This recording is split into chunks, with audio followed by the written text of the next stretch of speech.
I think this year we've all had his fair share of hits and misses when it comes to growing vegetables. Some things have done brilliant, like as tomatoes. They've been never ending since they first started to ripen months ago. And we've bagged and froze loads and loads of tomato sauce already, and they're not done yet by a long way. As broccoli, not so good. Always seems to get to a certain point and then it bolts, goes to seed. So they're no good. The same thing's happened with his cauliflowers, apart from a couple very early in the year that we'd actually overwintered. But other than that, not a deal or anything. Red cabbages have done brilliant. Peas and beans, really good. We've had some really good results from his carrots as well. Potatoes, on the other hand, although they've grown, have produced quite a lot of very small potatoes. As peppers have grown bigger peppers than they normally do, yet the weather's been so rubbish they've failed to ripen so far, and a lot of them have been attacked by some kind of a bug that's bored holes into them. The containers that we've been doing have all been exceptional. We've not yet had a bad harvest from a single container that we've grown in that container garden. So we've got a right mixture of things going off this year. And one thing that I've noticed this year that's been particularly poor have been courgettes. I've been growing a couple of those new varieties which produce round courgettes. We've had a couple of plants on go, one in ground, one in a container. We've had one fruit between both of those plants all year. So pretty poor results. But apart from that, we've got quite a big courgette plant growing in here. And this has been in the greenhouse under protection all year long. And we've not had one single courgette off it. What's happening is they keep growing and then the ends just rot off them. So they're no good. And then it produces another flower which grows another courgette which gets to a certain size and then once again it rots. So a complete waste of time. A waste of greenhouse space as well, because they do get to be quite big plants. And I'll show you what's happening with that plant now. This is that courgette, and you can see it's a really big plant. All that growth, yet no harvest to show for it. If you look down there, you can see a courgette that's been growing, and all of a sudden it's rotted. Just down there on the floor, there's another one that's done exactly the same. Got to round about the same size, rotted and fell off. And then we've got this one, which has still got its flower on. And it's got quite an healthy looking courgette. While below, you can see there's another one there that so far isn't rotting. But if we look at the base of that plant, it doesn't look too healthy either.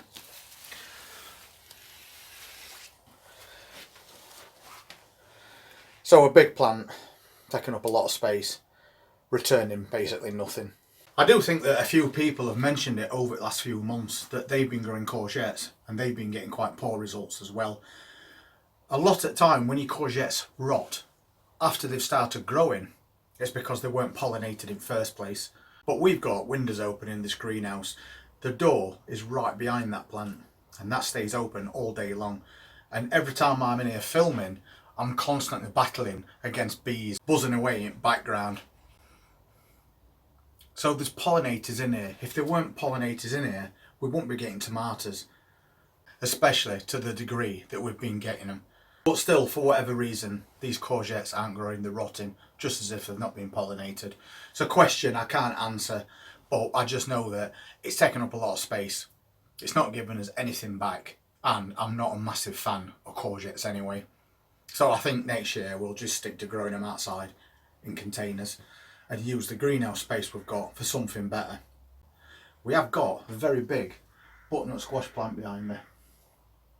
And if we have a quick look, you'll see that once again, it's even bigger. It's right over there.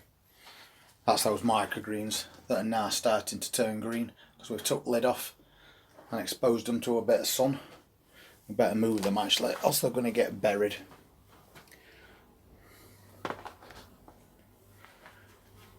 But this plant's going mad.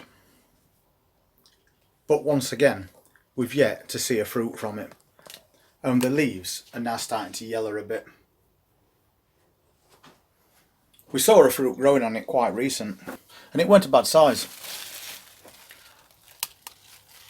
But there it is now. It's turned brown and it's fell off.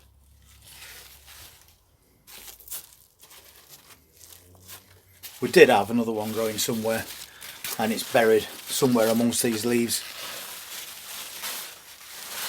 But it is such a massive plant. All that growth, all that energy going into something like this, yet we've not been returned one single fruit all year. And I don't think at this time of year we're going to be getting anything either. So I think once again, because of the size that gets to, we'll grow those outside next year. Because it's now getting to a point where it's taking up a massive part of this greenhouse. And then in this greenhouse, we've got that Jack little miniature pumpkin plant. And again, this is growing like mad. It's right over that side of the greenhouse now. And we do keep getting fruit, but so far we haven't had any big enough to harvest. When you get to this point, you can now see we've got another one that started growing, then it's fell off. While there's others that do look a bit healthier. And I've noticed that some of them have got these really deep ridges in them, where some look quite a little bit smoother. But the plant's full of these little miniature pumpkins. Down there there's another one.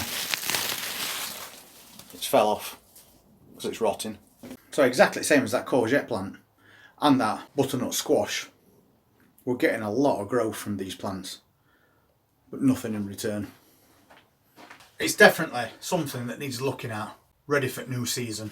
I think we have got a problem with things not getting pollinated, but I have to still argue the fact that if that is the only reason for it, why is everything around it getting pollinated and producing fruit? The only way to deal with that situation for me is to not grow butternut squash, courgettes or pumpkin plants inside a greenhouse. What we'll do next year is we'll clear quite a large area and we'll put all those plants in that area outside the old time. We don't have to worry about butterflies because they won't damage those plants. You can get problems with powdery mildew with all those varieties of plants because they get too humid, and obviously in a greenhouse the humidity is going to be that bit higher. So outside they're going to have better airflow, better chances of pollination, and then maybe next year we'll actually get some fruit worth having, and we can save ourselves a lot of space in these greenhouses at the same time. As we're going into autumn now, that is the plan. We'll look at every single thing that we've grown through here and decide, is it worth doing next year, or do I need to do it different next year to what I did this to get better results? And I do that at the end of every year. I look at what I had, where I planted it, what work went into it, what was returned, and then I'll make a decision based on the results of that and then jig the plants around. And that's why this year we decided to grow Italian plum tomatoes, which we've never done before. Last year we was growing things like Garden's Delight and Alicante. This year we've been doing Sweet Million, Cherry Fall dwarf tomato plants and Italian plum, and all of those have worked out really good, especially those little Cherry Fall plants. They've been brilliant this year considering the amount of space that they take up, and you can just grow them in a container. The Sweet Millions have been never ending, so there's definitely no complaints there. It's all the other little bits and bobs that we've got to look at. In autumn you can start sowing broad beans and you can overwinter those, but is it really worth it? But you can sow your broad beans in early spring. So sowing them over winter is something that I used to do that I don't anymore, because them plants just sit there dormant for months on end anyway, and you're constantly going out and looking at them and nothing's happening.